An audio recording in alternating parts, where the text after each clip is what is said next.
बोलावा विठ्ठल पाहावा विठ्ठल, बोलावा विठ्ठल पाहावा विठ्ठल, करावा विठ्ठल जीव भाव, करावा विठ्ठल जीव भाव, बोलावा विठ्ठल पाहावा विठ्ठल, बोलावा विठ्ठल पाहावा विठ्ठल, करावा विठ्ठल जीव भाव. रामकृष्ण हरी. श्री स्वामी समर्थ सर्वांना.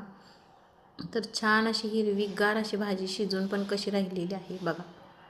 तर कांदापातीची भाजी आणि मेथीची भाजी मिक्स आहे आणि छान अशी चिरून स्वच्छ धुवून घेतलेली आहे भाजी. आणि फोडणीमध्ये बघा 2 माप तेल घातलं, त्याच्यामध्ये कांदा, लसूण आणि हिरवी मिरची उभी चिरलेली आहे. कारण कोण खात नसतील तर वरच्यावर काढता येते.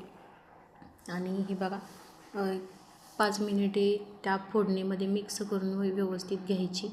तर मस्त अशा वाफा येत होत्या बघितल्या तुम्ही भाजीमध्ये. आणि नंतर एक 5 मिनिटे परतून घेतलं आणि नंतर मग त्याच्यामध्ये मी मूग डाळ घातलेली आहे बघा. मूग डाळ मी थोडी घातलेली आहे, तुमच्या आवडीनुसार तुम्ही जास्त कमी घालू शकता. कारण याच्यामध्ये आपल्याला शेंगदाण्याचं कूटही घालायचं आहे जाडसर. बघा व्यवस्थित मिक्स करून घेतलं. नंतर भरड असं कूट वाटून घेतलेलं आहे मिक्स खलबत्त्यामध्ये. हे बघा थोडंसं चेचून उबडधोबड घेतलेलं आहे. ते शेंगदाण्याचं कूटही घालायचं. शेंगदाण्याच्या कुटाने भाजी खूप छान टेस्टी लागते.